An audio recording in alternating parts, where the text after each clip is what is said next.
오늘은 특별한 때잖아요. 그래서 아마 초유의 사태 같아요. 한국 교회 거의 전체가 온라인으로 예배를 드리고 있는데, 그래서 저희가 지난주부터 그 퓨처 시리즈, 더 퓨처 시리즈 말씀을 시작했는데, 오늘 좀 한 주 멈추고 좀 고난에 대한 말씀을 좀 나누면 좋겠다. 이 고난이 우리에게 주는 의미가 무엇인가, 이 고난에 대해서 좀 이렇게 말씀을 나눌까 합니다. 우리가 이 고난의 시간을 어떻게 정리하고 어떻게 보낼 건가 좀 준비했으면 좋겠습니다. 오늘 제목은 고난 장차 다가올 하나님의 영광의 사인. 고난 장차 다가올 하나님의 영광의 사인. 이 고난 뒤에 반드시 승리가 있을 것입니다. 분명해요. 그게 십자가의 핵심이고 십자가의 원리예요. 우리는 항상 강조하죠. 영광의 십자가를 보고 있다. 고통의 십자가가 아니라 영광의 십자가를 보고 있다. 그렇기 때문에 이 고난 뒤에는 항상 하나님의 승리의 사인, 영광의 사인이 있고, 성경이 그걸로 이제 끝납니다. 저는 개인적으로 굉장히 낙천적인 사람이에요. 낙천주의. 그래서 제가 칼럼에도 낙천주의에 대해서 좀 썼는데, 낙천주의를 사전적 정의로 보니까 좋은 거더라고요. 보니까 굉장히 철학적 의미가 있어요. 이 낙천주의는 어떤 사람이냐, 우리가 생각하는 낙천주의 하면 뭔가 현실감 없는 사람, 그냥 항상 붕 떠 있는 사람, 이렇게 생각해 볼 수 있는데, 사전적 정의를 보니까 그러지 않더라고요. 저도 처음 찾아봤어요. 사전에 뭐라고 되어 있냐면, 낙천주의는 그러니까 절대선을 믿는 마음이에요. 절대 끝은 절대적으로 이긴다, 승리한다. 그래서 제가 옛날에는 굉장히 멜랑콜리한 영화 좋아하고, 영화도 그랬는데, 지금은요, 예수 믿고 나서 해피 엔딩이 아니면 기분이 찝찝해요. 해피 엔딩을 참 좋아합니다. 해피 엔딩을. 그러니까 이게 맞아요. 그게 성경적이에요. 그래서 뭔가 해피 엔딩이 싫은 사람은 뭔가 마음 안에 문제가 있는 거예요. 그래서 결국 이 성경도 해피 엔딩 아니겠어요? 할렐루야. 그래서 우리가 그러면서 이 끝에 대한 것이 굉장히 중요한 건데, 그래서 어차피 끝이 이기고 승리하고 우리가 하나님의 영광 가운데 있을 거기 때문에, 이 낙천주의란 건 오늘 현실에도 뭘 그렇게 고민하냐 이거예요. 뭐 그렇게 고민하지 말자. 그래서 제가 어렸을 때도 저는 가정 형편이 고민이 많을 수밖에 없는 형편입니다. 가정이 깨어졌죠. 아버지 신학하면서 어려워졌죠. 뭐 갑자기 가세 기울였죠. 생각해 보면 웃을 일이 없거든요.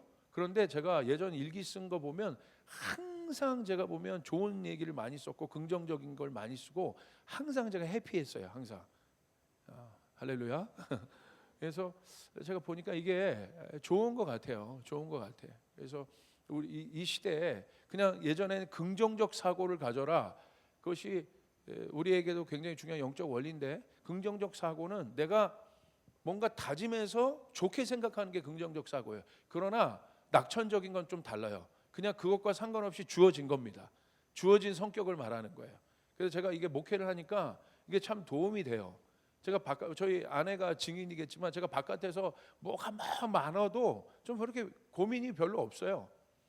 신경 쓰는 고민은 뭔가 좀 이렇게 잘하자 뭐 이런 고민이지, 태생 자체가 내일 시험을 봐도 오늘 잘 수 있는 사람이 저예요. 그러니까 저는 별로 태생 자체가 그런 고민이 없어요. 그러니까 여러분에게도 하나님 주시는 이 낙천적 성격이 주어지길 바랍니다. 할렐루야. 그래서 이게 굉장히 중요하다. 그런 관점에서 오늘 온라인 예배도 한번 제가 생각을 해봤더니 좋게 생각이 되더라고요. 어떻게 생각이 되냐? 오늘 거의 대부분의 교회가 온라인 예배를 드리잖아요. 그러니까 저와 같이 연결하고 있었던 목사님들도, 온라인 예배를 안 드린 분들도 이 일주 안에 이 온라인 예배를 거의 다 구축했어요. 그러니까 이게 한국만이 할 수 있는 일입니다. 그러니까 이게 왜 좋은 거냐? 오프라인 예배는 원래 있었잖아요. 거기 플러스 온라인 예배가 한국 교회 전체에 구축됐습니다. 할렐루야. 그러니까 이 사단이요, 오프라인 예배 깨려다가 온라인 예배까지 얻게 하는 바보 멍충이가 사단이에요. 항상 그래요, 하는 일이. 그러니까 보세요. 오프라인 예배는 다 있잖아요, 원래.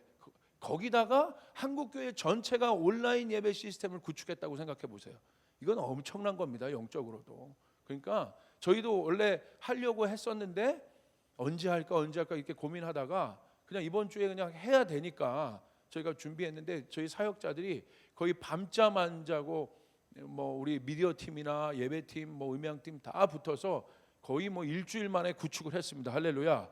한국만이 할 수 있는 일이에요. 아멘. 이게 그래서 이게 오히려 긍정적으로 생각하면 오프라인 예배 플러스 온라인 예배 환경까지 갖추게 되었다. 그래서 저희 교회 예배는 항상 이제 온라인으로도 실시간 중계를 할 겁니다.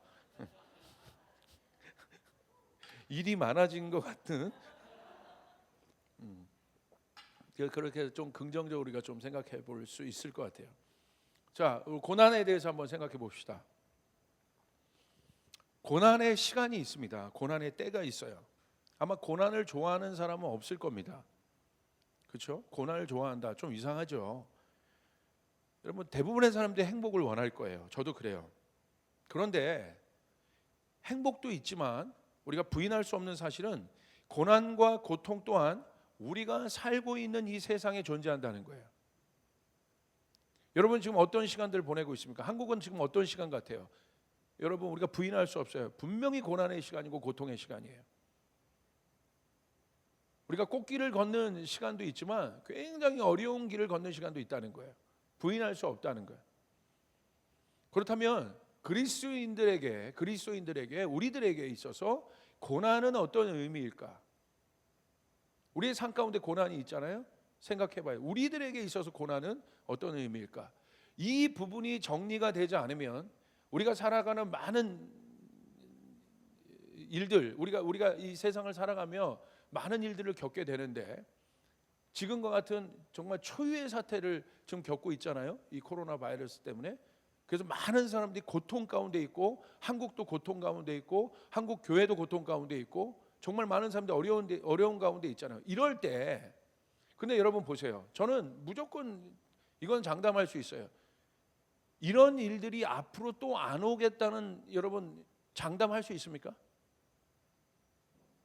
사실 이 코로나 바이러스가 이미 우리가 해결할 수 있는 영역 밖으로 지금 벗어나고 있고, 그러니까 지금 사실 제가 갖는 마음은 최대한 우리가 노력하지만 이미 이게 그 권역 밖으로 넘어가고 있고, 이게 팬데믹이라든지 지금 전 세계 주의보가 지금 내려져 있잖아요. 그건 뭐냐면, 제가 보는 건 뭐 섣부른 얘기일 수도 있지만 사실은 요 고난이 우리 가운데 있을 거예요. 장기전입니다. 그렇기 때문에 우리가 이렇게 해서는 계속 살아갈 수는 없잖아요. 이렇게 예배는 드릴 수 없잖아요.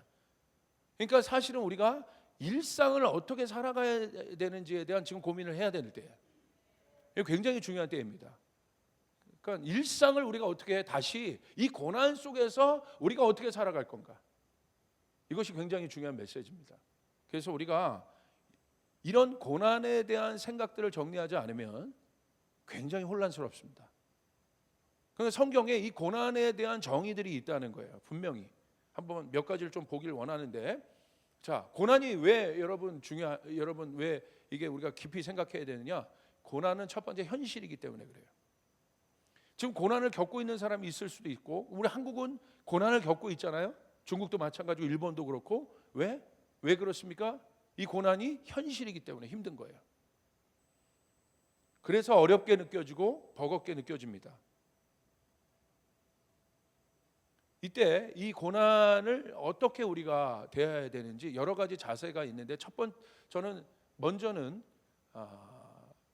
하나님의 마음을 떠난 사람들, 쉽게 말하면 죄인들이 대하는 이 고난의 자세와 나머지 세 가지는 하나님의 사람들이 대하는 고난의 자세를 좀 나누고 싶은데, 첫 번째, 이 죄가 이 고난에 반응하는 그 형태들이 있습니다. 그게 어디에 나타나냐면 창세기 3장 9절 10절에 보면 바로 그 모습이 나타납니다. 아담이 선악과를 먹고 나무에 그 하나님의 음성이 있을 때 하나님의 음성 뒤로 숨어요. 첫 번째, 숨는 형태로 나타난다는 거예요. 주 하나님이 그 남자를 부르시며 물으셨다. 내가 어디 있느냐? 그가 대답하였다. 하나님께서 동산을 거니시는 소리를 제가 들었습니다. 저는 벗은 몸인 것이 두려워서 숨었습니다. 왜 숨을까? 그러니까 고난이란 건 뭐냐면 지금 아담은요 엄청난 지금 고통 가운데 있는 거예요. 고통이 지금 현실이 된 겁니다. 그런데 이 고통의 현실 앞에서 아담은 어떤 자세를 취합니까? 숨습니다. 왜 숨었냐는 거예요. 많은 사람들이 그런 사람들이 있어요. 고통이 와요. 근데 이 고통이 너무너무 두렵고 이 고통이 너무 버겁게 느껴져서 이 고통을 통과하고 이겨내는 사람도 있지만 어떤 사람들을 보면 숨는다는 거예요. 숨는 유형들이 있어요. 특별히 어떤 사람이 숨냐? 이 고통을 경험해 본 사람. 이 고통을 경험해 봤다는 건 뭐냐면 이 고통이 내 삶 안에 내 마음 안에 실제가 돼 본 경험을 가져본 사람. 그러니까 그런 비슷한 유형의 어떤 것들이 올 때 어떤 마음들이 들어요? 실제로 아는 거예요. 와, 이거 힘든 건데, 이거 어려운 건데. 우리의 관계에서도 마찬가지입니다. 내가 저 사람이랑 관계하면서 굉장히 어려운 단계를 거쳤어요. 그러면서 내가 굉장히 고통받았어요. 그래서 어느 순간 좀 넘어갔습니다. 근데 비슷한 유형의 어떤 사람이 또 나타나. 그러면 저 사람이랑 관계 해보기도 전에 숨고 싶고 피하고 싶고 만나고 싶잖아요. 왜? 얼마나 힘들었는지를 알기 때문에. 저도 목회하면서 솔직히 그런 경험들이 있어요. 어떤 정말 힘들게 하는 성도들을 만날 때 진 다 빠지면서 목회하게 하는 성도들이 있어요. 그러면 그 비슷한 유형의 성도들을 만날 때 솔직히 어떤 마음이 드냐면 피하고 싶을 때가 있어요. 왜? 진이 빠져봤기 때문에. 이게 실제이기 때문에 숨고 싶을 때가 있어요. 그런데 이게 숨는다는 게 여러분 왜 숨을까? 사람들이. 오늘 성경은 이 숨는 원인에 대해서 정확하게 이야기하고 있습니다. 왜 직면하지 못하고 숨는가? 그 왜 그렇습니까? 오늘 창세기 3장 10절에 아담의 대답에 있습니다. 왜 숨었다고 돼 있어요? 두려워서 숨었다는 거예요. 두려워서 숨었다. 두려움은 하나님의 성품이 아닙니다. 빛의 속성이 아닙니다. 하나님의 자녀 안에는 두려움이 없습니다. 사랑 안에는 두려움이 없습니다. 왜 숨고 싶느냐? 왜 피하고 싶느냐? 내가 성격이 내성적이어서 아니요. 영적으로 봐야 돼요. 성경은 이야기하고 있어요. 왜 숨냐? 내 안에 그 숨고 싶은 마음들이 왜 일어나느냐? 성경은 정확히 얘기하고 있어요. 두려워서 숨는다. 여러분, 아담이 범죄했을 때 들었던 첫 마음이 두려움이었고 다가올 고통의 시간을 알기 때문에 아담은 숨었습니다. 그런데 이 아담의 선택은 숨는 일이었는데 나무 뒤에 숨는다고 해서 보이지 않는 두려움의 문제가 해결됩니까? 해결되지 않는다는 거예요. 내가 나무 뒤에 숨었다고 해서 내 주변 환경에 있는 이런 환경들이 실제로 해결됩니까? 해결되지 않는다는 거예요. 그런데 왜 숨습니까? 다시 반복합니다. 두려워서 그래요. 다른 이유는 없습니다. 여러분, 숨는 거, 감추는 이유, 또 감추고 싶은 것들이 있잖아요. 여러 가지.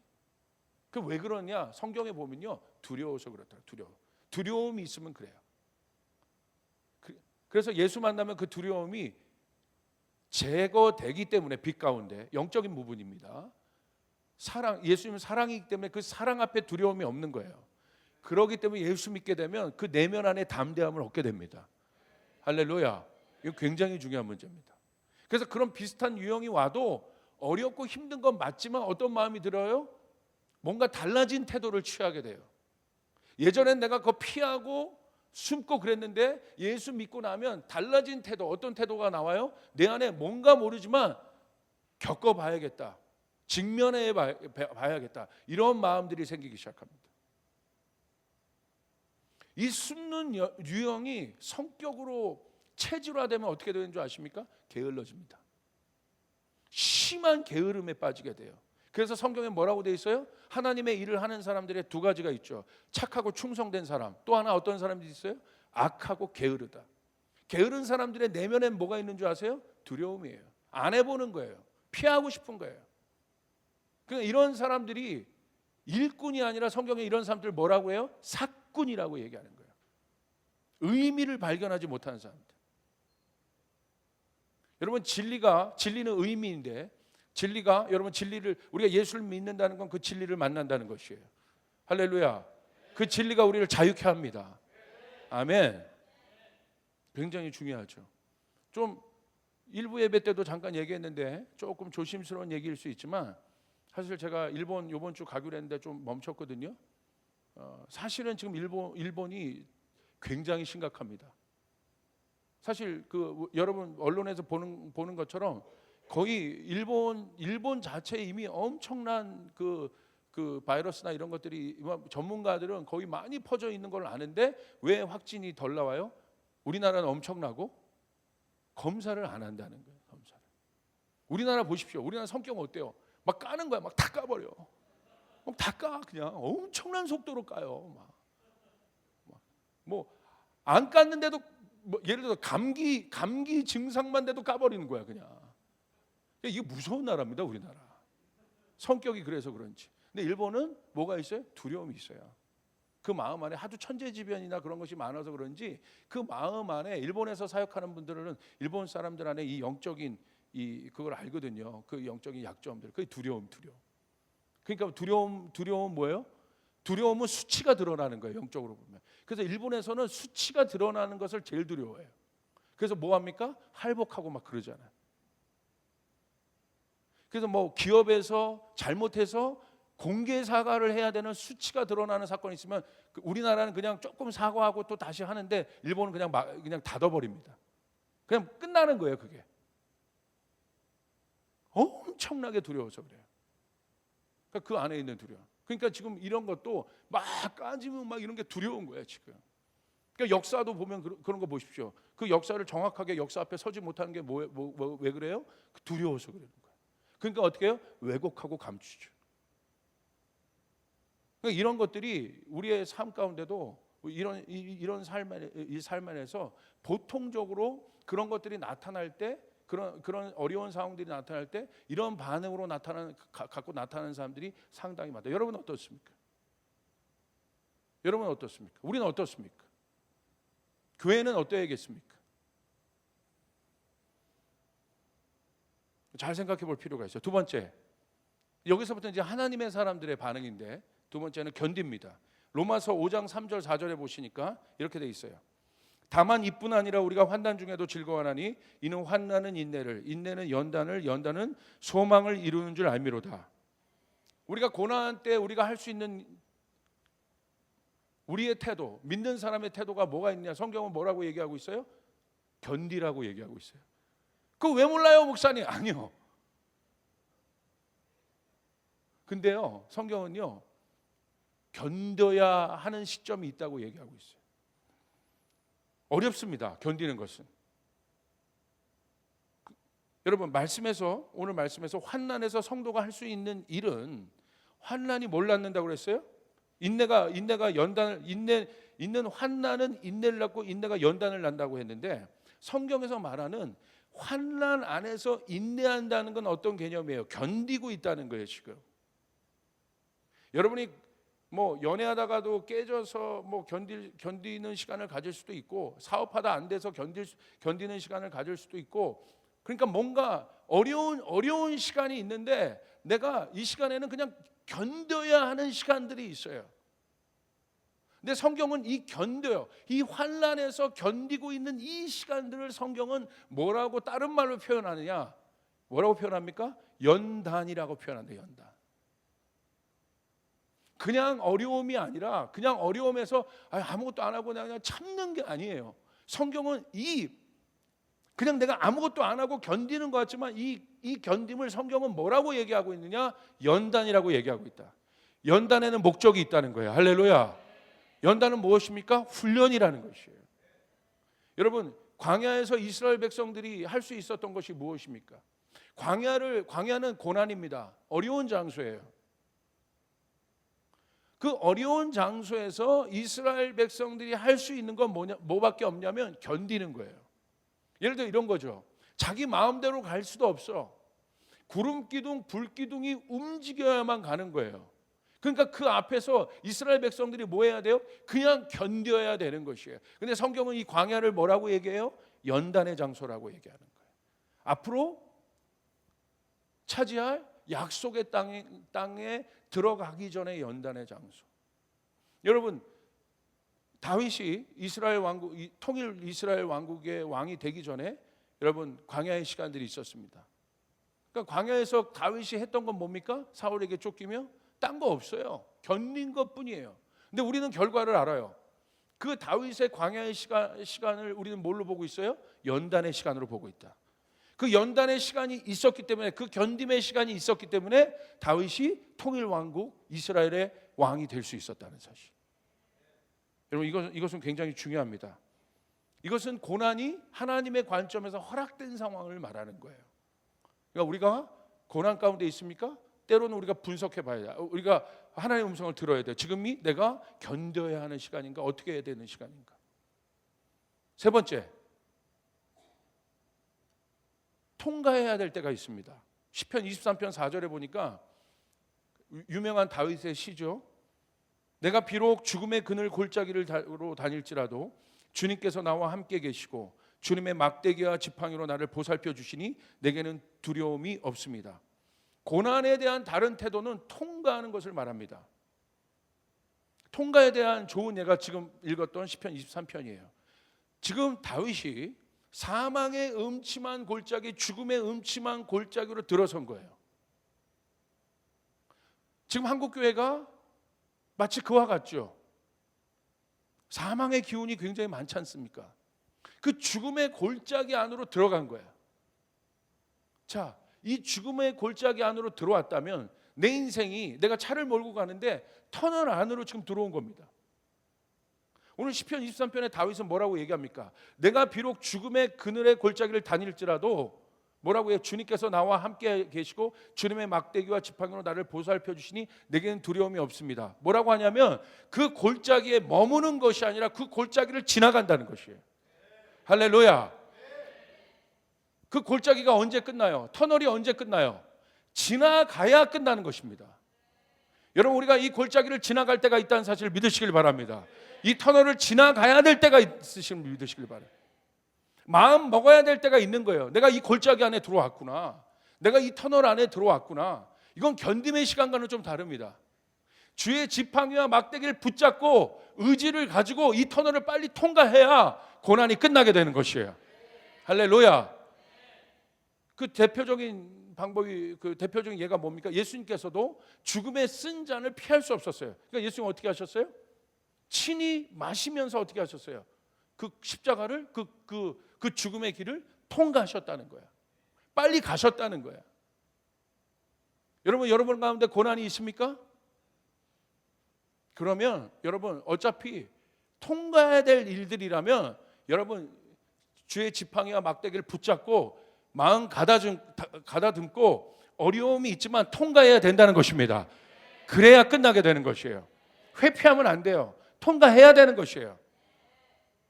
이것은 중요한 것입니다. 우리가 이 라이브 서비스 구축하면서 뭔가 어려움이 많았어요. 뭐 이게 변수들이 많더라고. 뭐 그냥 대강 핸드폰 갖고 이렇게 하면 되는데 그래도 우리가 잘해보려고 하니까 변수가 많았어. 사역자들이 얼마나 많이 노력을 했는지 몰라요. 저도 내 마음 안에 뭐 포기할까, 뭐 대강 할까, 뭐 이런 마음도 있었어요. 그런데 제 마음이 그 마음 들더라고. 이게 저에겐 고난의 시간이었어. 근데 이런 마음이 들려요. 어차피 할 거 막대기 붙잡고 통과한다. 할렐루야. 구축해 놓는다. 어차피 할 거. 우리 옆 사람에게 집에서 옆 사람에게 지금 빨리 얘기하세요. 어차피 할 거 한다.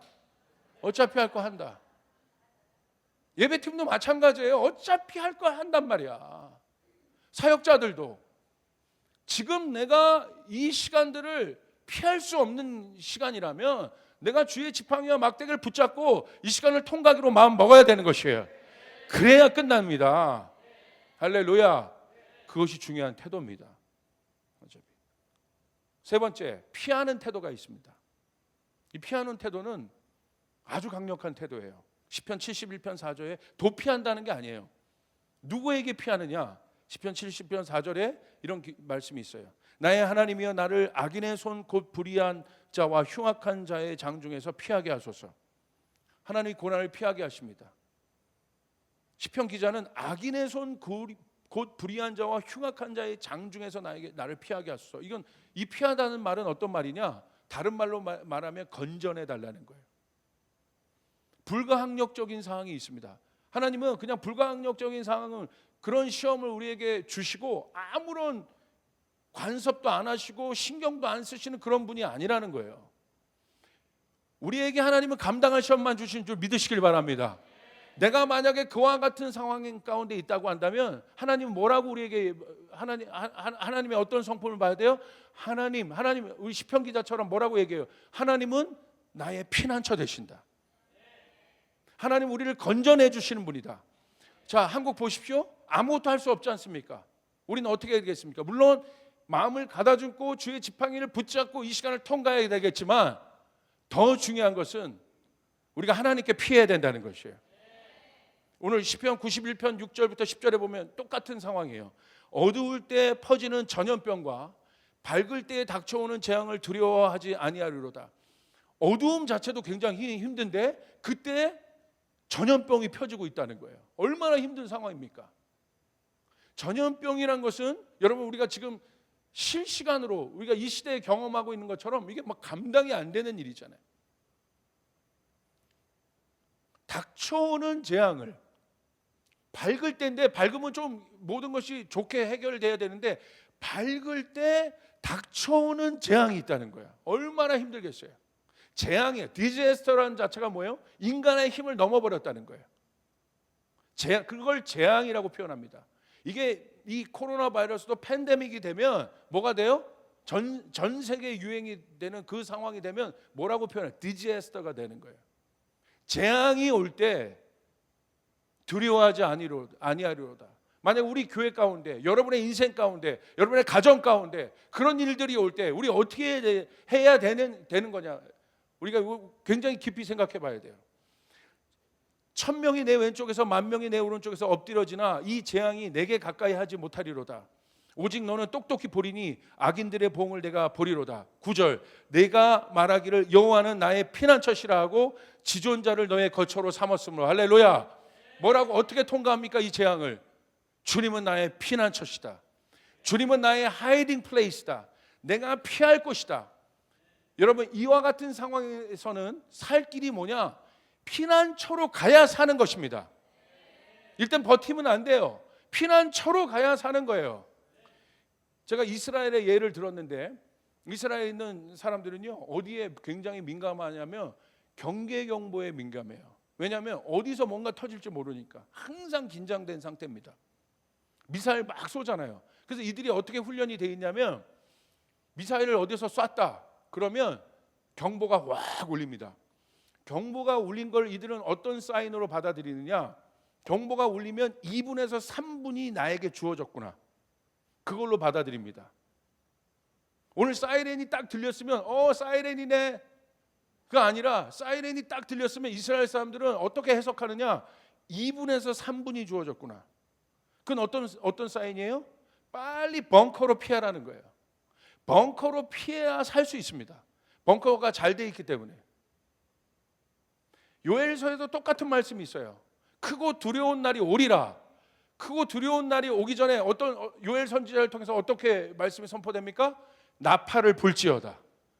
여호와의 날이 온다는 나팔을 불지어다. 알람을 해주는 거예요. 성경은 그 날이 언제 올지 모르나 분명히 성경은 뭐라고 얘기하고 있냐? 나팔이 들릴 것이라고 얘기하고 있는 거예요. 아멘.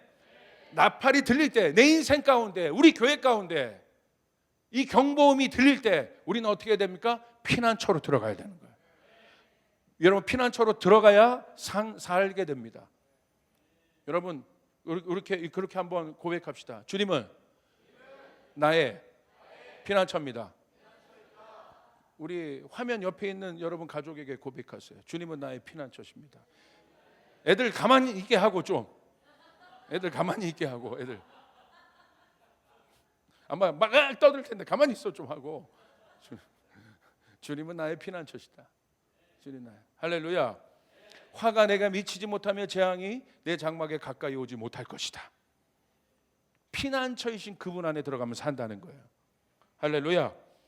마지막입니다. 이제 정리하겠습니다. 고난의 원리가 있습니다. 고난에는 원리가 있다. 어떤 원리가 있냐? 성경에서 말하는 고난은 그냥 고통의 시간으로 해석해 주는 것으로 끝나는 것이 아니라 성경에는 고난의 원리를 얘기하고 있어요. 고난에 어떤 원리가 있냐? 고난 자체를 말하지 않아요.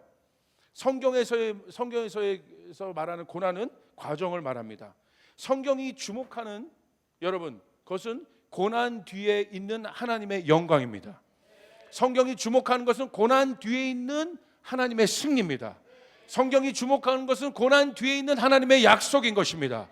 이게 중요하다는 것입니다.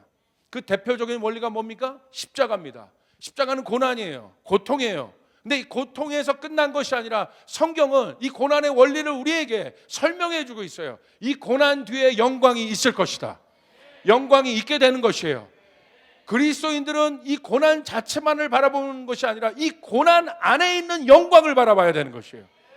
고난 자체로 해석한다면 우리는 똑같은 거예요.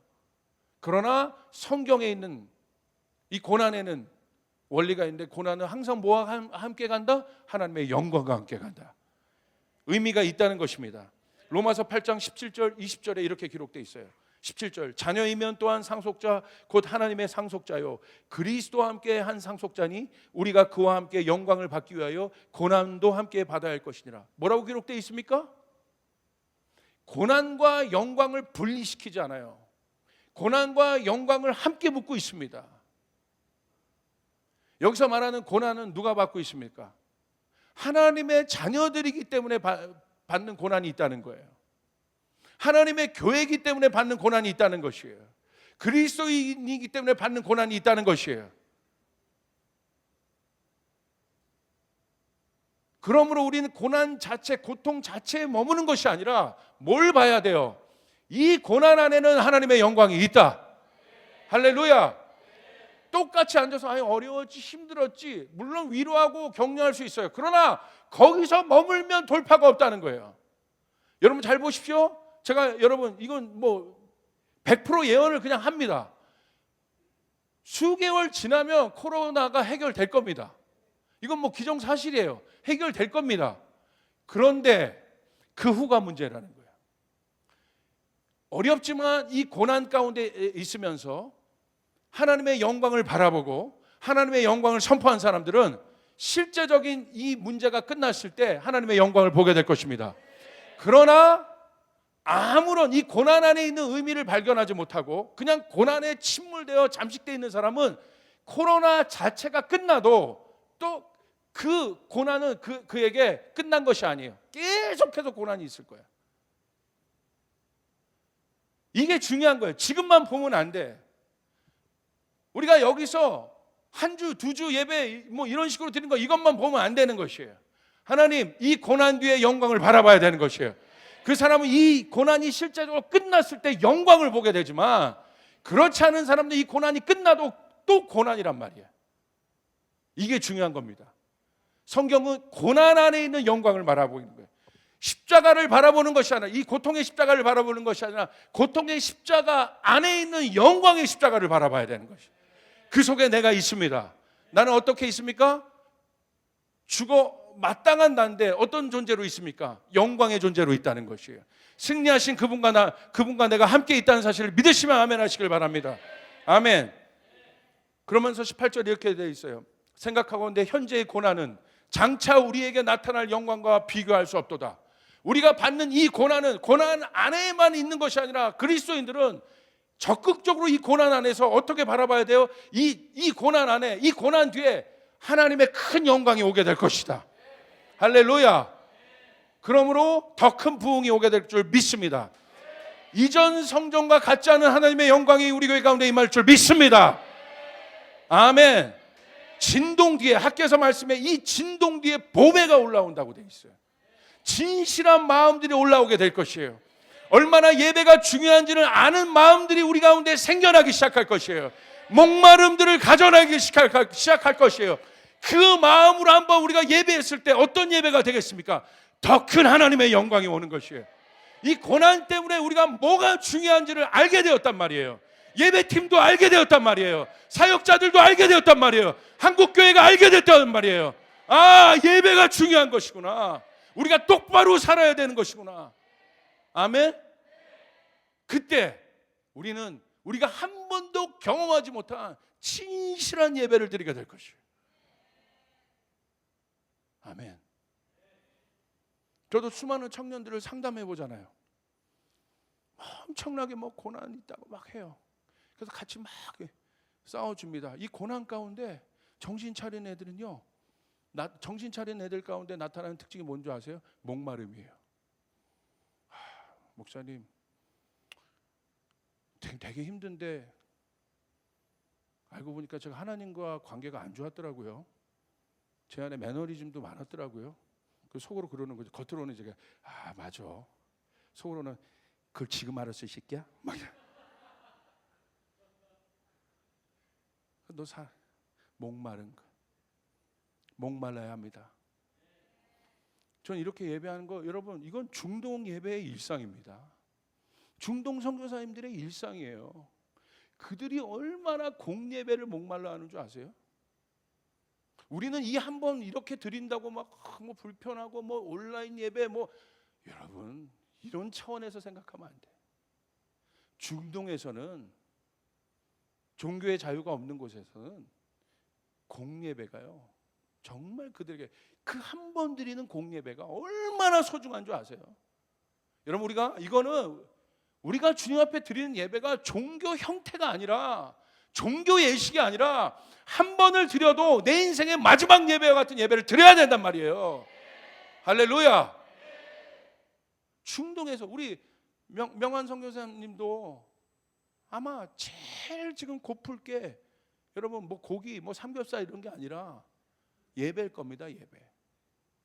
이 한 번의 예배. 우리는 한 번 드린다고 이 예배가 뭐 조금 갈망들이 일어나는데, 이게 1년, 2년, 3년, 10년 가보세요. 이 한 번의 공예배가 얼마나 중요한지. 여러분, 우리 감사합시다. 할렐루야. 우리 다시 그렇게 됩니다. 그 사람들이 누구냐는 거예요. 19절. 피조물이 고대하는 바, 모든 고통 가운데 있는 피조물들이 뭘 기대해요? 진짜를 기대하는 거야. 하나님의 아들들이 나타나는 것이니. 할렐루야. 가짜 종교인들의 모습이 아니라, 종교인들은 이 고난에 똑같단 말이에요. 해석을 못해. 그러나 하나님의 아들들은 이 고난 안에서도 하나님의 영광이 우리 안에 있을 것이다. 정말 진짜와 가짜가 나눠지게 되는 것이에요. 진짜와 가짜가 나눠지게 되는 것이에요. 어떤 상황에서도 하나님을 예배하리라. 어느 곳에서도 나는 하나님을 예배하리라. 가정에서도, 걸어 다니면서도, 교회를 오고 싶어도 못 오는 우리 작년부 성도님들의 말을 들었어요. 금요일날 우리가 온라인 예배를 처음 했는데, 목사님 좋았는데 너무 교회 오고 싶어요. 너무 교회 오고 싶어요. 막 그 생각하니까 내 마음이 쓰라려. 얼마나 교회 오고 싶을까? 얼마나 교회를 사랑하는가? 여러분, 우리가 감사해야 합니다. 할렐루야. 가짜가 아니라 이 고난의 이 피조물도 어때? 고난 속에 있는 이 피조물, 고통 가운데 있는 피조물들이 진짜를 기다린다는 거예요. 그 진짜는 누굽니까? 하나님의 아들들이 일어나서, 어떤 아들? 고통을 해결하는 아들, 십자가의 능력으로 고통을 해결한 하나님의 아들들이 일어나서 영광을 선포해야 되는 것입니다. 세계를 만들어내야 되는 것입니다. 온전함을 선포해야 되는 것입니다. 여러분 믿습니까? 그 아들을 기다린다. 한국교회가 제대로 되지 않으니까 변종 같은 신천지가 30만 명, 40만 명이 돼버린 거예요. 우리 책임입니다. 우리가 다시 본질로 돌아가야 됩니다. 우리 사역자들이 본질로 돌아가야 합니다. 우리 예배자들이 본질로 돌아가야 합니다. 하나님 앞에 철저하게 엎드려서, 하나님 진짜 되게 하여 주시옵소서. 진짜 되게 하여 주시옵소서. 우리가 진짜라면 어떻게 그런 변종이 나오겠습니까? 여러분, 이 교회가 우리가 진짜가 되어야 됩니다. 피조물이 허무한데 굴복하는 것이 아니라 자기 뜻이 아니라 오직 굴복하게 하시는 이로 말미암느니라. 여러분 놀라운 고백입니다. 성경은 이 고난만을 해석하는 것이 아니라 우리 그리스도인들은, 교회는 알아야 돼요. 고난 뒤, 고난 너머에 있는 영광의 파도가 우리 가운데 오고 있다. 고난 너머에 있는 영광의 파도가 내 인생 가운데 오고 있다. 우리 한국교회 가운데 오고 있다. 여러분, 우리는 그 하나님을 선포하고 찬양해야 될 줄 믿습니다. 장차 우리에게 나타날 영광이다. 조이풀 교회는 이 고난 뒤에, 제가 선포합니다. 주님이 저희 가운데, 학개서 가운데 주신 말씀, 이전 영광과, 이 성전의 이전 영광과 같은, 이전 영광과 비할 수 없는 영광이 임한다. 여러분, 그 영광의 예배를 기대하십니까? 여러분, 그 영광의 예배를 기대하십니까? 그 영광의 예배가 우리 안에서 드려지기를 주님의 이름으로 축복합니다. 그렇게 나가기를 바랍니다. 그러므로 이 고난은 값진 것이다. 어떤 사람은 견뎌야 하는 사람이 있고 통과해야 되는 사람이 있고, 숨지만 마세요. 그러나 우리는 더 나아가서 피해야 되는 사람도 있지만, 더 나아가서 견디든지 통과하든지 피하든지, 더 나아가서 이 고난 뒤에, 고난의 원리, 이 고난 안에 하나님의 영광이 있다. 하나님은 한국교회를 버리시지 않는다. 이 고난 안에 하나님의 영광이 있다. 여러분이 하나님의 아들이기 때문에 하나님이 여러분을 버리시지 않는다. 확진 가운데, 어려운 가운데 있는 사람도 하나님 버리시지 않는다. 그 안에 하나님의 영광이 있음을 믿으시기를 바랍니다. 저는 이때를 어떻게 해석하느냐,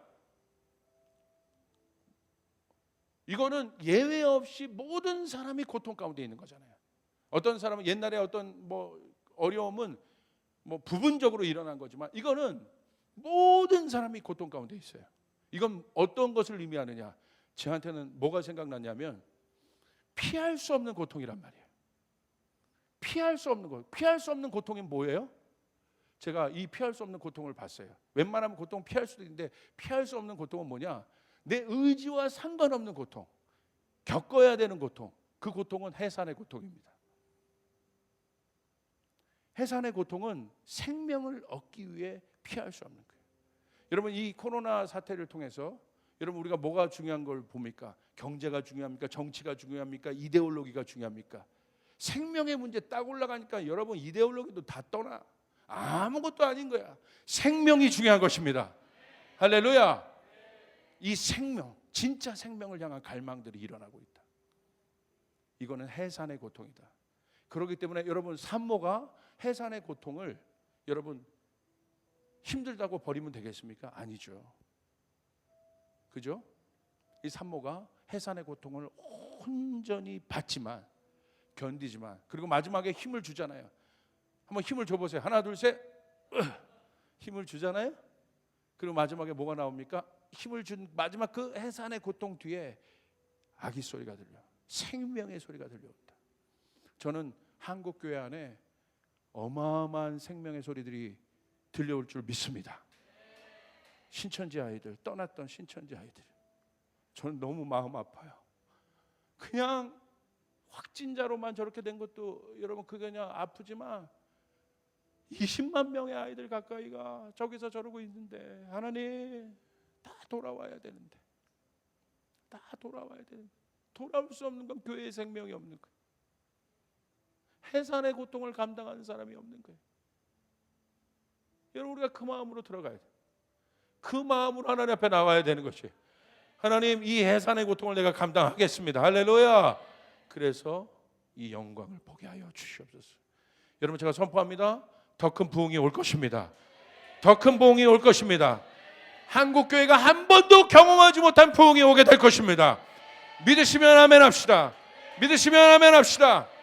오늘 그 일들이 우리 가운데 있게 될 줄 믿습니다. 우리 주님께 영광의 박수를 올려드리겠습니다.